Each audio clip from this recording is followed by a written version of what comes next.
Hello, my name is David Poutney and I'd like to read to you a libretto that I wrote based on a fragment of a play by Pushkin. And its title is A Feast in the Time of Plague.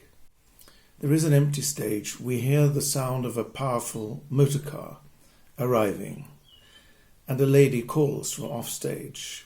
Is anyone there? Hello? Hello? Boop boop. She hoots on the hooter. Hello? Hello? A cook comes bustling out. All right. We're not really open, and no one has stopped here for some days. Too busy running away. But I guess the disease is faster than they are. Exactly. That's why I decided to stop. Had enough of running. Do you have any food? That's my job, ma'am. Food I have. Customers I don't. Call me Lena. In the face of all this, we're all equal. Maybe, but even if I am about to die, I want my bills settled. At this point, money is no object, and she takes a large wad from her handbag. Oh, glad to hear it. And time no object too, I should hope. I'm all on my own. But I am not. Frederick, come out! He's old, so officially not allowed to travel. That's why he's lying down in the back of the motor. He'll be glad to help, and he has experience. Frederick, a very tall, aged and elegant butler, emerges, spats first, from the back of the car. I believe I shall never unbend again. He begins some very eccentric and strange stretching exercises. Come inside, then. No, we're going to set up table here, on the street. Exactly. A street party will attract some guests, and maybe some will equally be taken from us. But we will eat and drink all that you have. She looks up and sees a black-clad figure approaching, a biker. Death? Already?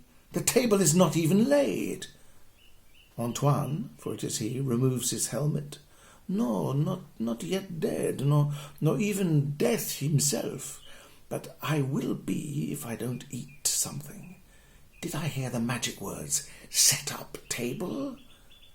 Antoine, by the way. You are very welcome, Antoine. Come on, Frederick, look lively. And Frederick and Antoine set to work, erecting a table and 12 chairs. Lidochka, the cook's teenage daughter, enters with a tray of sherbets, something fresh and fizzy in the heat. So not alone after all. I have to be kept in hiding till Mum's sure the customers are trustworthy. Antoine, taking off his dark glasses and flirting unashamedly, I am not sure I would be totally trustworthy for long. Elena interrupts. So, what made you leave the flesh pots? Antoine begins his aria. I tasted them all, and was weary. I broke every taboo, took every risk, but my punishment was dogged survival. I embraced the dying, beautiful, pale but flushed women, exhausted themselves. I imagined clouds of disease swarming about my head, but I remained stubbornly untouched. I went where it was forbidden, and lay down with the damned, and drank with the gasping, and smoked with the terminal, and survived. Finally, there was no one left, so I took my motorbike, perhaps looking for a brick wall. Zaplat! But instead I found just what I was looking for. Taking Elena's hand, someone with the wit and courage to celebrate in the hour of need. An old lady arrives on a bicycle. Hello! Can I join in? I'm going to die and I want to celebrate. I want to eat and drink and laugh. I didn't do enough of that during my life. And now there's no time to lose. No point in being glum, is there? Join in, Grandma, join in. Excuse me, my name is Maguire. Maguire. Miss Maguire. You are not Miss. Maguire. Maguire. And they all cry out, toasting her, Maguire. A young couple enter with rucksacks. The girl is called Adina. Thank God we got off. Another 5 minutes on that bus and I'd have died of everything but the bloody virus. Pat, her boyfriend. But what shall we do here? Adina, look, a table. Pat, but that's not for us. Adina, we just got married. Everything's for us. Pat, or against us. Adina, depends how you look at the world. Lidochka going up to them, Shampanska. Adina, oh yes, finally a proper toast. Pat, I don't think we can pay for... Lidochka, nothing to pay, just your smile will do. Pat, oh, in that case, to you, my darling. They toast and kiss, and everybody joins in. To you both! Maguire has her aria. I was married on a September morning, gone 62 years, when the cherries were on the trees and the young men were falling like ripe apples. The sun shone and everyone tried to smile, but everyone knew that he would have to leave for the front. The cherries ripened, but he never came back, and nor did my youthful joy. I found love here and there, usually among the ruins or backed up against a tree, but every time the spring comes round and the cherries form their rosy orbs, I have a sad little moment. But now, strangely enough, in this time of death, I have such joy for every moment that I have broken the rule, defied the prophecies and the damned statistics. I'm alive, and I'll enjoy the moment, and thanks to you in this deliciously untimely feast, I celebrate. Maybe I never learned to love, but eventually I learned to laugh, and I'm laughing now. The cook comes out. A table, soup is served. Lena, and you too must sit, cook, and you, Frederick, and lovely Lidochka. In the face of death, all are equal, and everyone joins in. All are equal, all are equal. And Elena says, Frederick, please perform your office. And Frederick has his aria, which begins with grace. Benedict Domine nos et haec tua dona, quaede tua largitate summus sumpturi. Ad cenam vitae aeternae perducat nos, rex aeternae gloriae per Christum Dominum nostrum. Amen. And the ensemble join in, per Christum Dominum nostrum. Amen. Meanwhile, a bohemian figure has entered, with a beard and a long trench coat. It is Karl. Aha! The fat cats, saying their prayers, feasting while the world is in ruins. The cook says, the table is for all, even you, so you can pretend the world has changed, that the poor can sit down with the rich. The cook replies, you know what I learned in the camps. A cook is never poor. She has food, she has heat, she has shelter, and everyone wants to be her friend. Well, I accept your food, if not your prayers. And Frederick has a cabaletta. That was my job, to pray, until I was banished, sent away for talking to God. Thought I had nerves of steel, but they broke me on their primitive wheel. I came back odd, delusional, raving.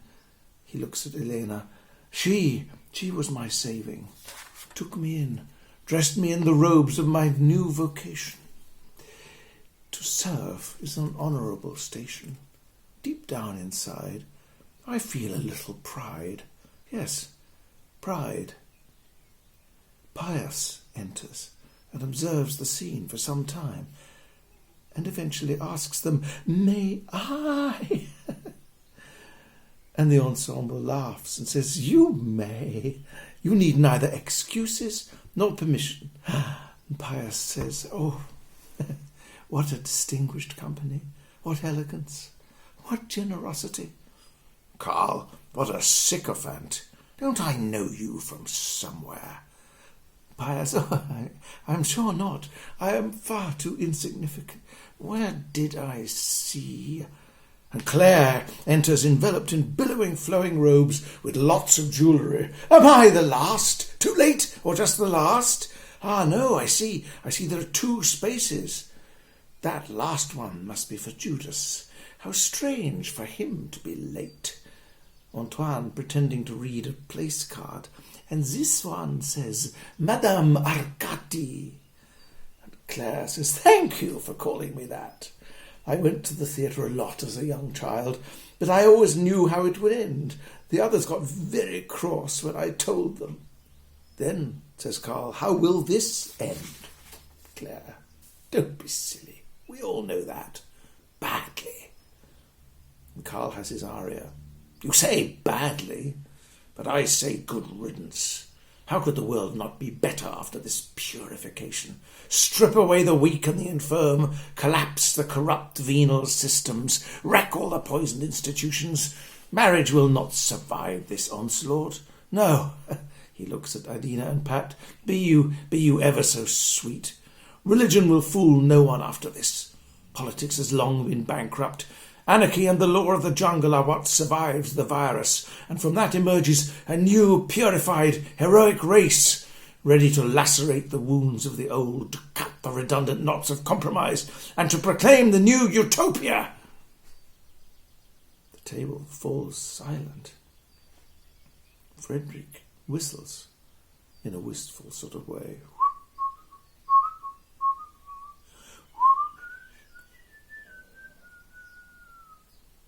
And Adina and Pat have a duet of misunderstanding. Adina, "I always knew I wanted him." Pat, "I never thought I'd marry." Adina, "He'll change when we settle down." Pat, "But it became a habit." Adina, "I'll be me and he'll be him." Pat, "I couldn't break it off." Adina, "But together we'll be Jupiter." Pat, "I'll get used to it, I suppose." Adina, "Mars and Venus." Pat, "This feeling of being trapped." Adina, "When our future is unwrapped." Pat, "And caught up in a net." Adina, "The new paint is wet." Pat, "When we arrive."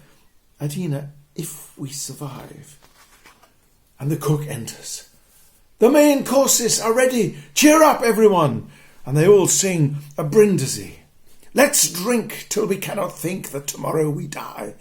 Let's drink so we cannot sink in the mire where we lie. Let's drink so we do not blink when God gives us the eye. Let's drink, for we're on the brink of passing on by, and a policeman has entered during this rousing song and has his aria. This must stop at once, at once. This is an illegal assembly. Singing is illegal. Embracing is illegal. You are a public nuisance, passing on infection, spreading disease, insulting public propriety with your brazen feasting. Where are your papers? Your papers! It's a crime against public morals. Do you think the dead and the dying want to hear your raucous carousing?" And Elena invites him, says, "Officer, you are welcome. Your place is here. Your chair is empty, but your glass is full. Don't try to sweet-talk me. You'll be arrested and imprisoned."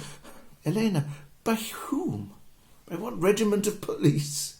And if you talk of public morals, what could be a more inspiring message to the stricken people than that here we defy death? We walk up to him and offer him champagne." And she offers him champagne. He dashes the glass to the floor and marches off, shouting impotently, "Arrest them, traitors, dissidents, foreign riffraff, enemies of the party!" Elaine, "Oh, Antoine, this is our moment. Let's go upstairs." Antoine, Let's enter paradise. And they exit, an elegiac little duet as they leave. Let's enter paradise. Part 2, Departures. The cook enters. I choose this moment to celebrate the gift of cooking, the menu for the feast in the time of plague. And this is her aria. Saveur d'ici et d'ailleurs à l'apéritif. La soupe au pistou, crème anglaise au parfum de murette. Saint-Jacques tarte fine, tourteau, crème détresse, caviar, jaune d'œuf confit granité au chardonnay. Langoustine et verveine cuites au naturel. Asperges vertes, sabayon verveine. Riz de veau et truffes noires. Bonbons de calamar, haricots, petit riz, bouillon de chou. And Elena re-enters, looking slightly dishevelled. Antoine is dead. He died happy. Let's drink to happiness. And everyone says, to happiness. And Claire has her aria. This is, I think, my moment. I'm Claire, the clairvoyant, by the way, and the cabaret. She climbs onto the table. All my life I sold myself as the woman who could tell the future. Now that the future doesn't exist, I finally tell, to my surprise, my own demise. But I'll start, if I may, with a brief résumé. And she climbs up onto the table. I already summed up the result of the World Cup several hours before they started the game. I can tell the film's conclusion without a doubt or a confusion before they show the very first frame. I read in my old papyrus that the dread coronavirus would rage until 2021. I told Tommy when he reaches the Normandy beaches, poor boy, your race will soon be run. I saw the end of the Titanic, all the tragedy and panic, before she even set out to sea. I knew that Dodie and Diana would die in such a manner. Yes, that was all revealed to me. I knew that blasted referendum, God, that drove me round the bendum, would end with a vote to leave. I saw the Aberfan disaster coming closer ever faster, leaving so many to grieve. I saw that Wills would marry Kate long before their first date, and the end of Harry Potter too. And I'm afraid I long foresaw the outcome of the Trojan War and the beginning of World War II. I told Obama he would win it, and Corbyn he should bin it, before a single vote was cast. I told the Lehman Brothers bosses to start counting up their losses, as their sell-by date had already passed. I knew the winners of the Ashes, dates of several market crashes, and the downfall of the Persian Shah. I told Erdogan of Turkey that his stars were somewhat murky, and he shouldn't push his luck too far. I told the runners and the riders, the favourites and outsiders, which horse had already won. I foresaw the abdication, Margaret Thatcher's resignation, and lots of other items of fun. For you see, I've been around since Adam first found the Garden of Eden was just a zoo. I knew that Cain and Abel would end up as a fable. All that Bible stuff is just not true. But it's no fun to be a prophet, for you can't switch yourself off it. You can't help being the one that knows. And as much as you'd like to stop it, you know exactly who's going to cop it. And that's a burden that grows and grows and grows and grows and grows. And I'm happy as happy to let it goes. And having removed as many veils as is feasible during her dance, she lies down on the table. The cook tips a bowl of strawberries over her body. The guests gather round with their spoons. Joyce, the cook, calls out, "Salade des fraises aux crème de chantilly, servie sur la corde de Claire." And Claire finishes her aria. At last I fulfill my own destiny, instead of being the narrator of everyone else's. Elena, give me your hand. She examines it carefully. Yes, I thought so. You alone will survive. But for me, you are the Black Hand. Don't worry, I love you for it, and for your beauty and your intelligence and the supreme generosity of this perfect feast. The Black Hand. Your lifeline. My death. Adieu. She dies. Adina, speaking in the silence. Pat, let's go. Pat, you want to go inside?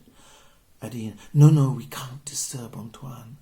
Anyway, I prefer the open air, there, where the light shines through the trees. Pat, it's very visible.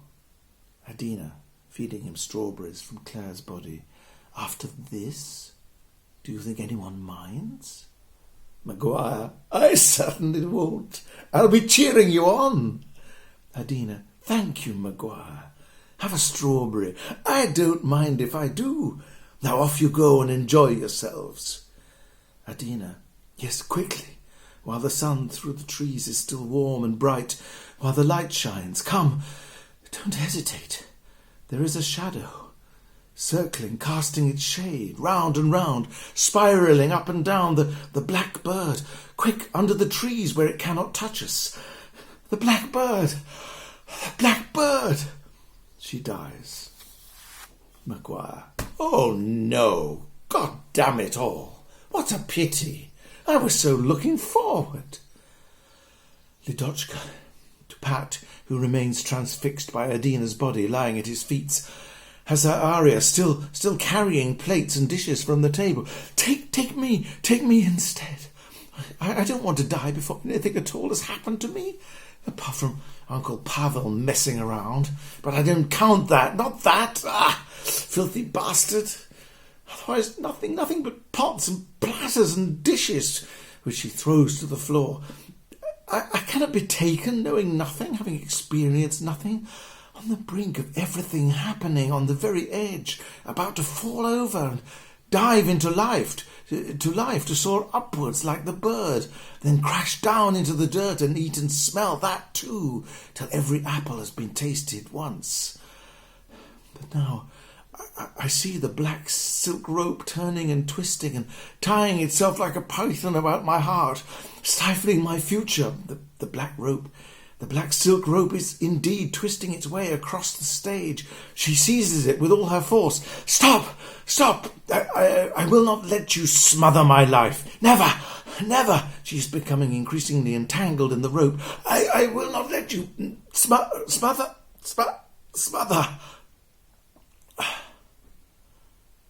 Pius. It's very sad, but she makes a touching picture.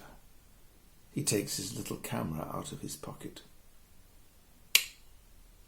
The black silk rope. Carl jumps out of his chair. The camera, of course. Now I remember. A peace march. And suddenly I notice this figure moving through the crowds with his tiny little camera. I follow you. Yes, it was you. A lovely little Zeiss. But the crowd separated us. Pius, I'm sure you are mistaken. But later, my friend, continues Carl, when we were being hauled up in court, I saw you handing in your camera, your efforts much appreciated. How many people did you send away? Maguire, oh God, I don't want this to spoil the taste of our wonderful meal. She leaves, spitting in Pius's direction. Pius, it's not at all what you suppose. The pressure was intolerable. I defy anybody who has not lived through such times to claim they would have behaved better. Frederick, excuse me. I'm sorry to interrupt, but in this saucepan I have discovered a black toad. I somehow think this must be yours. Pius has his aria. Don't try to cut me off, to silence me, to scare me. I've been scared all my life, and who could say they would not try by any means to mitigate pain, the awful pain, the torture, What right have you to announce my death? It's premature, very premature. Pius, in a panic, jams down the lid of the saucepan containing the black toad, momentarily gaining some time. At the same moment, the policeman, now quite drunk, passes across the stage. Pius sees him and rushes to talk to him. Sir, a discreet word. I do not want to die, and I am sure you can make special arrangements. I have a valuable dossier here with all the information on these dangerous and illicit debauchees. Your superiors are sure to reward you well for such a trove of damning information, not only about this repulsive and illegal assembly, but all their previous crimes and dissidence against the state. Be sure, I only wish to protect society from such blatant, selfish and egotistical exhibitionism. And take note, she, indicating Lena, she above all is responsible. Of course, her blood is impure. She is racially compromised. How could anyone trust such an unfortunate mishmash? Here is the dossier, and here is a little list. I'm sure you will consider it worth a considerable favour towards me. My black list, my black. And he involuntarily stuffs the blacklist into his own mouth and chokes on it. The policeman continues on his way. Meanwhile, Pat is still standing motionless on the spot where Adina died. Carl comments sarcastically. So the black toad was a red herring. He looks in the pot and has duly vanished. And Pat finishes his aria. I don't know how I am still standing, and she lying at my feet, my final defeat. I could not even commit to die with her. The little shit still stands beneath the meeting sun, casting his shadow across her corpse, until the cloud, that tiny, growing cloud, that shifting, speeding, knowing cloud, that pitch black cloud. He dies. Carl approaches Pius's body, feels in his pocket, and brings out the little camera, and has his aria. A moment for a little act of revenge. Carl photographs Pius's body. Futile, of course, like all such acts, but also of reconciliation. He adjusts Pat's position so that he is embracing Adina. You see how sentimental all this makes me. But the plague reveals to us truths we have long suppressed. He is now burning Pius's dossier. I have spent my life arguing pitilessly for radical change and for the brutal removal of all who stand in its way.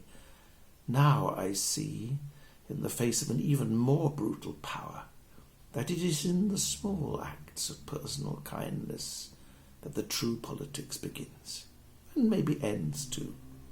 The politics of everyday life outshines all absurd utopian ideals, which all too often only conceal another sort of coercion.